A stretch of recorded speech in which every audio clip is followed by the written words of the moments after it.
मुंबई में संघ की 100 साल की यात्रा नए क्षितिज कार्यक्रम में आरएसएस प्रमुख मोहन भागवत ने शिरकत की। इस दौरान उन्होंने भारत में विभाजन को लेकर भाषण दिया। मोहन भागवत ने शनिवार को कहा कि भारत का विभाजन इसलिए हुआ क्योंकि हिंदू भाव को भुला दिया गया था। भागवत ने क्या कुछ कहा, आइए सुनते हैं। मोहन भागवत ने कहा कि राष्ट्रीय स्वयंसेवक संघ को संवाद के बिना नहीं समझा जा सकता है। स्वदेशी आवश्यक है, लेकिन वैश्विक निर्भरता भी जरूरी है और ऐसी निर्भरता टैरिफ से प्रभावित नहीं होनी चाहिए।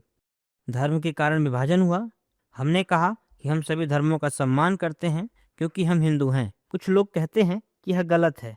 भारत में इस्लाम और ईसाई धर्म आज भी मौजूद हैं। झड़पें होती हैं, लेकिन देश एकजुट रहा है। हिंदू भाव का विस्मरण भारत के विभाजन का कारण बना। भागवत के हिंदू भाव वाले बयान पर सियासी बयानबाजी भी तेज हो गई है। विपक्षी दलों के नेताओं ने आरएसएस पर देश में हिंदू मुस्लिम को लड़वाने का आरोप लगाया है।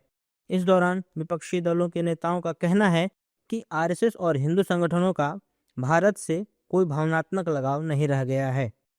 वैसे वहाँ तो लगातार आज भी आरएसएस हो, जिनके मातृ संगठन हो, जिनका भारत से कोई वैसे तो कोई भावनात्मक लगाव नहीं रहा है।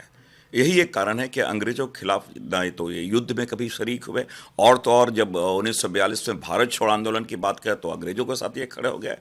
तो ये पूरे भारत को तोड़ने की ही बात करते हैं, पूरे समाज को विभक्त करने की बात करना है। मैं तो मोहन भागवत जी से इतना ही कहना चाहूँ कि इतिहास को पढ़ लें कि भारत में जब यहाँ पर आर्यों का आगमन कब हुआ, ऋग्वेद क्या बोलता है, इन सारी बातों को पढ़े। ये सिर्फ आरएसएस की भावना नहीं है, ये देश की भावना है। और देश की भावना आज से नहीं है, सदियों से है कि जो हमारा धर्म है, जो हम वासुदेव कुटुंबकम का धर्म है, जहाँ पे हम पूरी ही दुनिया को अपना घर मानते हैं, वो जमीन है, सरजमीन है, जहाँ पे जिसने 4 अलग अलग रिलीजन्स को बर्थ दिया है। तो अभी किसकी भावनाओं के साथ आप खेल रहे हो?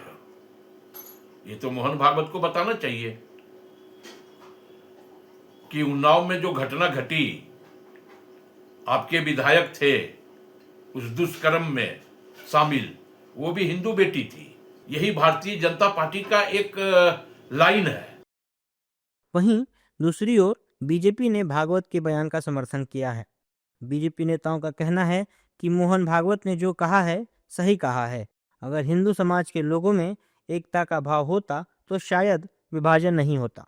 देखिए, हिंदुस्तान में रहने वाले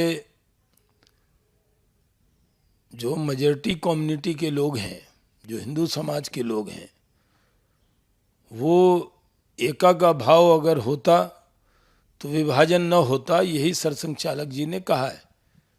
और ये सही है कि सबको एक रहना है। आज बहुत सी ताकतें हैं जो जाति के नाम पर, धर्म के नाम पर, भाषा के नाम पर, क्षेत्र के नाम पर पूरे समाज को बांटना चाहते हैं। ऐसी ताकतों को जवाब देना चाहिए और एकजुट रहना चाहिए। अपने भाषण के दौरान भागवत ने बताया कि अगर तथ्यात्मक आधार पर संघ का कोई विरोध है तो हम सुधार करेंगे, लेकिन तथ्यों को जानने के लिए आपको हमारे पास आना होगा। न्यायपूर्ण और शांतिपूर्ण सहअस्तित्व की ताकत को सक्रिय करने की आवश्यकता है और हमें एक दूसरे का पूरक बनने की जरूरत है। इस दौरान उन्होंने युवाओं को नशे की तरफ ना बढ़ने की भी सलाह दी। उन्होंने बताया कि परिवारों के भीतर संवाद बेहद जरूरी है ताकि यह सुनिश्चित किया जा सके कि युवा पीढ़ी नशे की लत में ना पड़े या उसके दिमाग में आत्महत्या जैसे विचार न आएं।